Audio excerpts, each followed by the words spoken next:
As you know, we are on a journey to get a Nissan R35 GTR, and we've just sold the Civic for £2,200, and this is what we've bought next. And tell me if I paid too much for it, but I think we got a pretty good deal.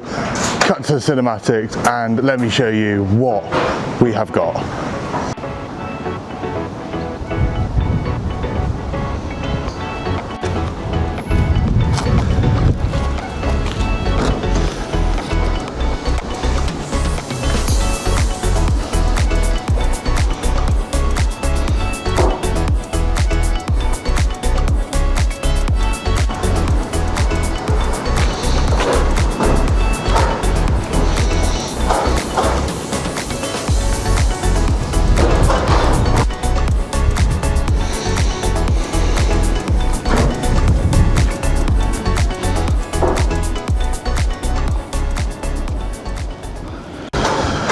That is right, our new to us Mazda MX5. This is a 1996 Mazda MX5 Mark 1 1.8. I don't know if that means it's worth any more, but it's a 1.8 and it's only got 70,000 miles on it, which is relatively low mileage, and I believe this does not need any rust repair, which is mental. The only reason I've gone for this, I haven't really looked around it, I've literally only just got it, and you can see the mess that's inside. So we all know what the first job is, and that is to clean the inside of this car. So let's cut to that. I'm getting some gloves on because I have no idea what's in there, and then I'll show you around the car a little bit. So as we walk up into this car, this is genuinely how I've taken delivery of this car. The previous owner had some like seats in it that he wanted, and this is like all that's underneath it. Any hardware I'm going to keep, but a lot of this is just genuinely crap. So I'm going to keep any sort of receipts. Like that's a receipt for same number plate, spark plugs and an oil filter. So I'm going to keep anything like that, but like I'm not going to show that because I don't know what that is for. But let's get a lot of this rubbish in a bag. This car was absolutely filthy, disgusting on the inside. But do you know what isn't disgusting? Subscribing to the channel. If you're enjoying this journey of me working my way up through the cars, please like these videos, comment what you want to see going forward, and subscribe. I'm really having fun doing this, and I really hope that we will make it all the way up to that R35 GTR. So as you can see, this car is pretty grim. Again, any hardware I'm going to keep because that's helpful to have, but obviously we cannot have the car like this. So first of all, look at that. There's actually wrappers for everything everywhere. Just don't get how people do it, man. Oh, it's even tangled up in the boot. Let's cut to before and after. I'm going to hoover this right now. And just after a few minutes, that is 10 times better than it was. It's no means perfect, but better. But in here, we have paperwork. So let's get all this into the van, and there's more crap in there. Let's get all this into the van and have a look at what paperwork we have. So here we have what I deem unimportant paperwork, old V5s, these things, MOT certificates, blah, blah, blah. Here is what I consider reasonable paperwork, which is paperwork that shows work has been done. And then of course we have the book, which has a few, I can't even remember where they are, which has a few pages worth of history. So it's got a bit of history, it's not got loads, it's not the most extensive history I've ever seen, but it has some, which is brilliant. And then up here we have, like, I think that's where it was originally registered, which is Newcastle upon Tyne, proper Newcastle, like really far up north. And then whatever this is, I'm not going to see reverse the details, so I don't know what it is. And then we have the original book, which I can't imagine many people have. I've got the bonnet open and I have discovered a coolant leak already, which is not ideal. You can see it right there. but I've already found where it's coming from. But we're going to get that off the ramp and put that on the ramp and then have a look underneath it. So I'm going to tidy this away into there. I need to take that driver's seat out and then hoover underneath there, because that is equally as disgusting as the other side, and then we can get it on that ramp. After looking in the boot and getting the seat rails back and the seats, because the owner had a different seat in it, we have turned that into that. And basically we had to bolt the seat belt buckle back in as well, so I'm sure you saw that it was not there. I just need to figure out how this bit here attaches itself to the seat, because this slides, I assume, with the seat as you go. That's the only bit I need to do. Obviously I need to tighten that up. I haven't tightened that up, and the original seat belt is actually here. Need to find the bolt for it, but I think I found one earlier that will work. Don't know where it's gone, but we'll get a bolt in there. We'll get the seat back in. That retracts nicely, so that is a bonus. I think he said this, I don't know if that clip's not on properly, I don't really know, I don't understand. We'll have to take this off because this is damaged. We do need to do a little work to this. Can you see there? A bit damaged. And he said that he dropped it and there's a crack that creates wind noise, so we need to get some fiberglass and try and repair this and give it a nice new coat of paint. We'll probably go black paint because this is going to be, there you go. He's dropped it, so we'll sand that back, we'll fiberglass over that, and then we'll go. And while we're on the subject of body repair, there is one section that does need repair, and that is behind this duct tape. And if I just pull it off right there, it's not rusty. Basically, this guy was showing me some photos, and he used to have some mega wide wheels on here. This is all solid. Like, I've been around it with a magnet, you can see in there as well. It's nice and solid, no rust. But he basically had wheels that stuck up to about here, went over a speed bump straight up. So we'll get a layer of filler in that, and then we'll paint that. We will actually paint this one. I think he just put some shit on there just to stop the rust potentially going even further. So that is that. I'm trying to figure out what this is connected to the bottom now. I think that's a bit of the wheel arch, really. I don't actually know. I'll have to check on the other side. But let's get the seats in. So now we need to get the chair in, and at the same time we need to line that we need to line up that thing, the sliding bolt thing for this seat belt. I don't quite understand it, you know. I get it, it slides back and forth with the seat, but it's weird that it's not attached to the seat. So let me try and get this in. I've got some nuts and nuts down here. Here we are. I've got some washers to go over the top of them. Well, I've only got 3. I had 4 of them. There's the 4th down here. And then a washer to go over the top of each. And you may notice steering wheel gone. It's one of those ones that you can take off. Here we go. I have my opinions on it. You probably have your opinions on it. I don't really know.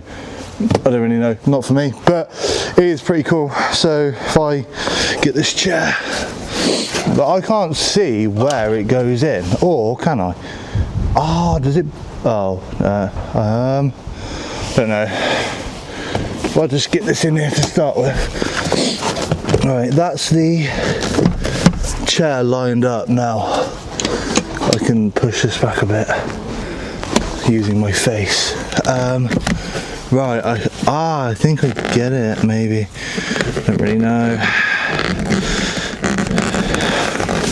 What a stupid ass design, man. Like, I don't even know how to describe it. It's like there's like dowel pins. Why does it not just bolt straight on? I don't get it. Wouldn't it be easier to bolt this to it? To be honest, wouldn't it be easier just to have the seatbelt in one place? I can't really describe this to you either. I'm going to try put it in just the... I missed. Just that pin for now. And then I can sort it out later. But as it stands, I have no seats. So I would just like to get some seats in it. and then take it for a spin.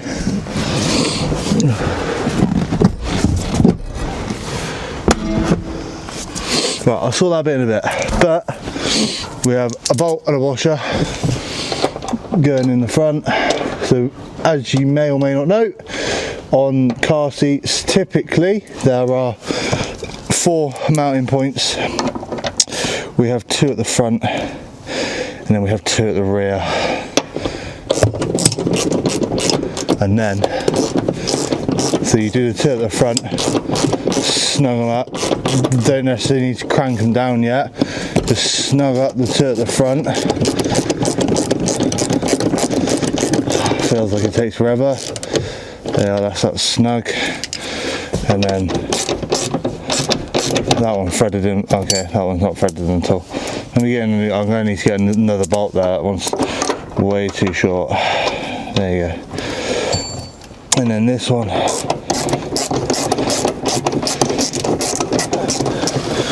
snug that down, and then we can move the chair forwards, and then again with the rear. Better to keep them a bit loose. Reason being is that you can then, you've got a bit of adjustment for the rear. For example, if you need it to be moved a bit to the left, bit to the right, it's not quite lined up with the holes like mine aren't here. So I can push that over. Just watching me professionally struggle at this. That's me. I struggle professionally for a living. Right. Use an extension. Working on cars like this, genuinely back-breaking, because not only is it low enough, working on anything on the floor of the car is obviously like 2-3 times the amount of low as like if I was working on my van or the Mercedes or anything like that. But yes, we will cut back when we have this installed.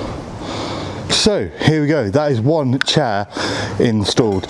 So I haven't actually sat, let me move my tools, in this car properly because, well, just haven't really. It's a bit snug for me, but actually, sure, it's not as bad as I thought. And then we have this steering wheel. It's very difficult to do one hand. This is very difficult to do one hand now. It's got all these stupid stickers on it and stuff.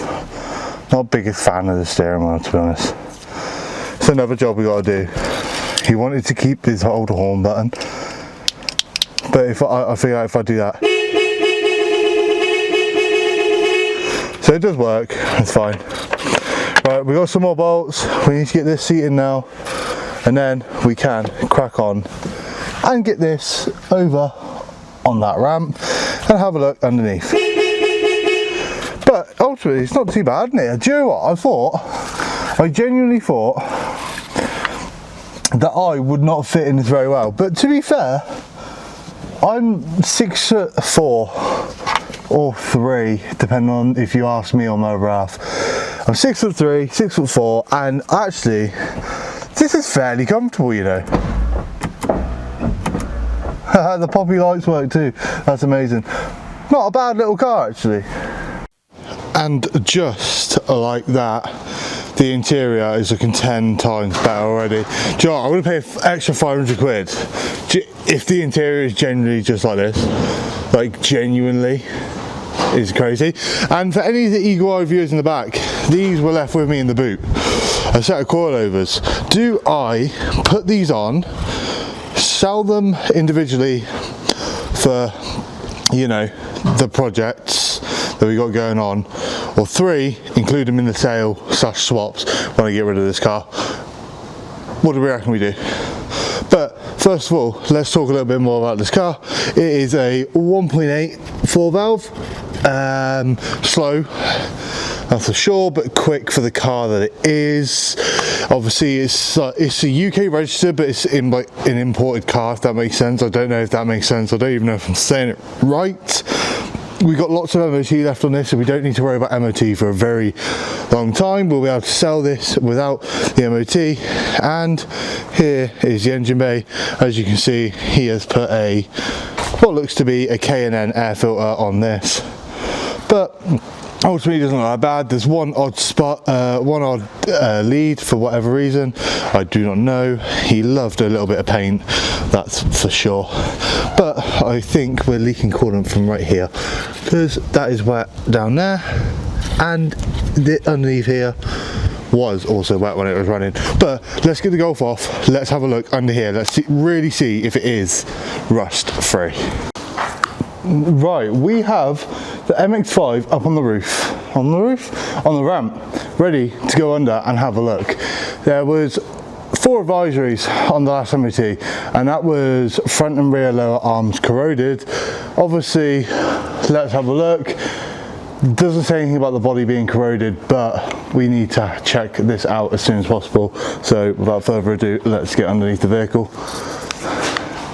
Starting from the absolute front, I don't know how I'm going to do this, hold a torch and film this at the same time.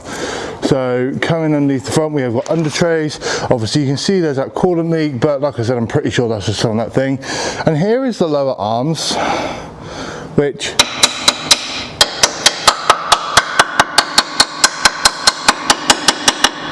I think whatever MOT tester is not that, it's just being a bit of a knob, because they look fine, the ball joints look fine, the bushes, looks like they've seen better days, but ultimately they're okay. That might be it, that might be why they've done it, is because this coating's coming off or whatever. But moving on down,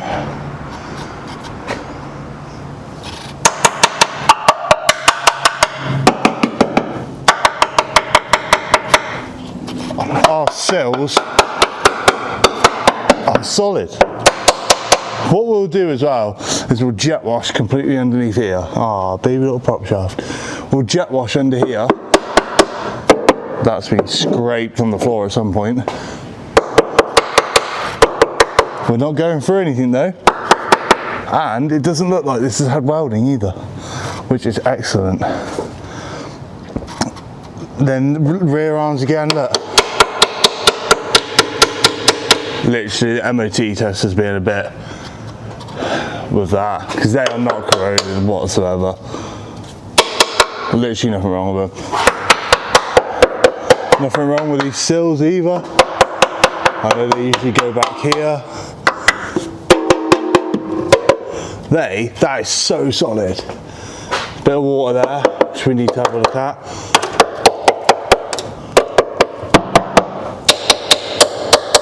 Ultimately, this is actually such a solid car. Oh man, okay, that doesn't look the greatest, but still solid.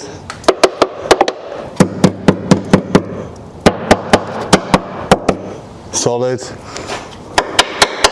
If anything, we just need to go over this with like a wire brush and then paint it, which is what we'll probably do for the next owners anyway. So they are solid. There's nothing wrong with those. Even there, look. I'm hitting that very hard.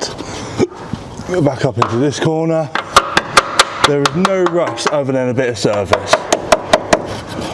Okay, there's something there, but again, I think that's surface, so wouldn't even worry about that. So what we'll do is anywhere with these little surface spots is we'll sand it back and then we'll give it a bit of undercoat. And then we'll be laughing. But ultimately, underneath this car, it's actually very clean. That caliper looks relatively new as well, which is great. On the other side's old, so it's had one new caliper on it. Then discs look great. So really, this car doesn't need a lot of work at all. We just need to have a look into that coolant leak. So, and we're gonna get new plates for it, that's for sure. But there is the underneath of the Mazda. So, now we're back. Yeah, so now we're back at the top. Let me try and show you where I believe this coolant leak is coming from. I think it's coming from this right here, because if I do this, the glove under there, we got a thing, and it's literally just the pipe. I think this clamp's like loose. Either that or it needs a new clip on it. So I'm personally just going to tighten that clamp up and see what happens. I can see it. I can hear it. Can you hear that?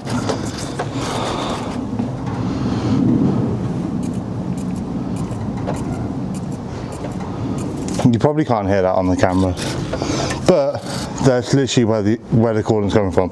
And it's had a timing belt done, so that is excellent work as well. We do not need to do literally anything. We're going to do a service, we're going to clear up underneath. Right, I was just saying about what we're going to do next. My hair, I have got major hat hair right now. Right, let's clear up what we're going to do to this vehicle. Going to get the magic list and let's create a new one. That's the Golf one.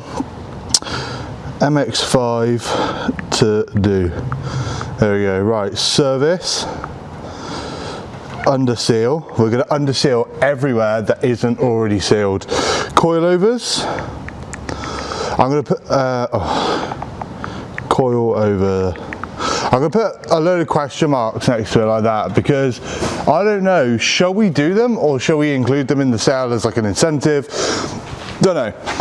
Near side rear arch needs attention, roof needs attention. I'm going to put fibre, glass.